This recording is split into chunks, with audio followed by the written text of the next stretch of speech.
Before you tonight is something we talked about at a council meeting a little while back, which is a street closure policy that will address a number of different processes that the city deals with in working with the public and contractors and events proposals to close public streets and how they're done, what the process is, what are some of the rules, what are the expectations. And the idea, as I've said before, is to make something that is really predictable and such that folks can understand what's going to happen and it's consistent every time. So that's the idea. We brought this to the council previously, and there were a number of questions that the council had and some suggestions on some edits, and we were directed to take it back to Administration Commission or Committee, which we did, and now we're back here, hopefully, for a final review. And the items I will run through fairly quickly, just addressing what the council asked about in the last session. So again, we're talking about the policy and procedure for right-of-way permits for street, alley, and sidewalk closures, neighborhood block parties, and parades. And this would be dated April of 2015 if passed this month. One of the items that actually the council did not raise, but that did come up through reporting process, was a question about the use of streets and frequency. There was a bit of misunderstanding about could a street closure be limited to only weekends or something else. And so we added a little text here in each section. This one is showing the Section 4 conditions for parade closures that says that weekend events shall be limited to 1 day per weekend. The idea here is that we didn't want to have both weekend days taken up within a single event through one closure. It is not a prohibition of weekday activities. It's just that if it does occur on the weekend, it's just 1 day of that weekend. And so that particular language has been added in each of the 4 sections that are in the document for conditions. The next one had to do with the neighborhood block party specifically in Section C. And if you'll recall, those 2 sentences at the top, allowed without insurance or allowed with submission of proof of insurance, were options in the original draft that came to you. The council said, hey, we'd like to keep both of those, so the option's there. Sent us back to rewrite those 2 sentences into one. So what you see here with several edits, it's gone through legal and others, is that the applicant shall provide a signed release of liability and indemnification agreement, or shall submit proof of insurance coverage in the amount of $500,000 for the event and name the city of Moscow as an additional insured on the policy. So we're putting both options in here, cleaned up the language a little bit in terms of some of the terminology, and did include the city as an additional insured. The next item that came up was under construction closures. There was a question about whether or not the City of Moscow operations crews would be subject to this process and would be required to go through the permitting for every time we have to close a street.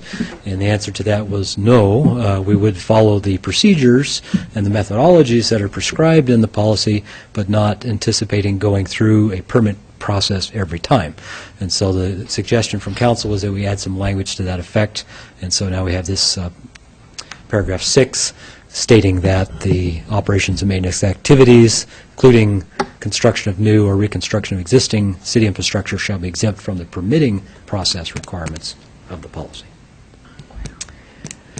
Section 6 of the document related to noncompliance. There was a little bit of language here pertaining to how we deal with the use of public streets for block parties and for community events. I had some editorial comment there in yellow about the council needing to address how to proceed with this item, and after discussion of the council, the thought was that we'd modify it in this manner, which is that the provision of permits for community event and for neighborhood block party closures shall be limited to open, or events open to the general public, that was the first part, for which the primary purpose is not for direct commercial gain by the applicant or associated parties.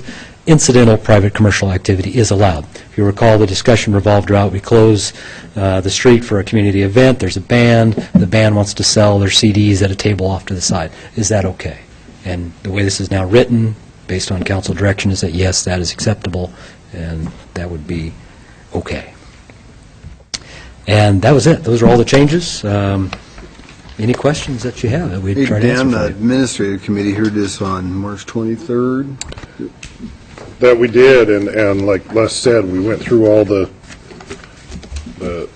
he showed us that day the change in each of the sections about the weekend's events, limited to 1 day per weekend, and that's where we included also that put those two, the either or as far as the indemnification of the city or insurance, added those into the one section there, and then the incidental commercial activity in that, like we said, selling T-shirts at whatever block party concert they had. So, we recommended approval from that committee. Walter? Thank you, Mayor. Les, Roman numeral 4D6 regarding the City of Musco operations and maintenance activities. That not only applies to the red trucks with the city logo on the side, does that also apply to city-hired contractors?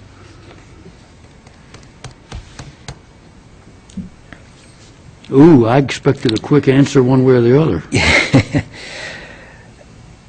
The reason I'm hesitating is there have been occasions in the past that we have required street closures go through the permitting process for city projects. And so there are times where we have Non-city done crew, that. non-city crew city projects. Right. City contracted work. Okay. We have at times gone through that process. I think the intent here was that we would not have to go through that process, but I believe that we would still at times perhaps keep that as an option to do as a matter of good practice and making sure we had good communication among all the various parties that might be affected within the city and those like the transit system, for instance. Walter? To you and the city attorney, do we need to modify this language to give you that flexibility? I guess I would suggest that the operations, including construction of new or reconstruction of existing infrastructure, would cover that. I would say, as I was reading this, the city would be excluded. They'd be exempted from having to get a permit even if they hired a contractor to come in and do it. I don't think that if they were having a contractor do the work, they would have to get a permit as long as it was city-directed.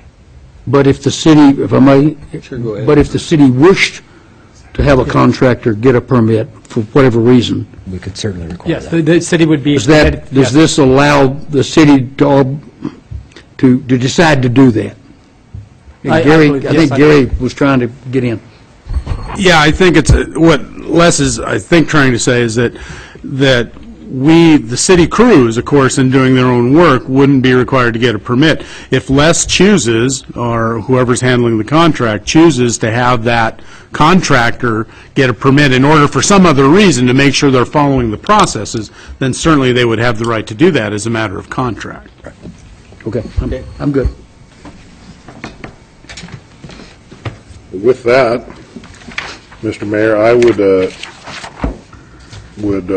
move that we adopt the proposed street closure policy and pass the related resolution. Second. Okay, we've got a motion by Dan, a second by Jim Boland to adopt the proposed street closure policy and the related resolution. And we will start the roll with John. Aye. Aye. Aye. Aye. And aye. Okay, 6-0.